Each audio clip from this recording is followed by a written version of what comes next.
श्री गोपाळ कृष्ण भगवान की जय। लीळा नंबर 427 उर्वरित भाग।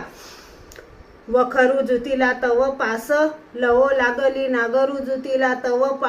पाड लावो लागला, लवो लागला तुतेनु करुनी माती फेडी, तव माती न फिटे इडोनी करुनी गवत घेऊ बैसला, तव गवत नेगवे कुराडी करुनी झाडे फेडू लांद आदरिली, तव कुराडी वाकले ऐसा निघावला, लोखंडे डोई ठेवून घरा घेऊन आला, दारी लोखंडे घातली, मग म्हणितले पापिनी पापिनी कोणासी बिडार दिदले,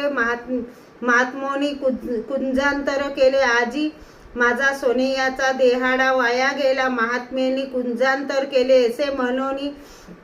म्हणून ते बाहेरी आली, तव विवडले असे वरील माती फिटली, आतुल सोने झळझळ करीत दिसत आहे, तिया म्हणितले महात्मेनु कुंजांतर केले की आमुची या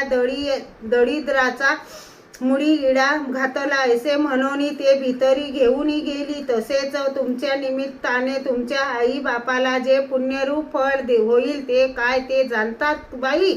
श्री गोपाळ कृष्ण भगवान की जय।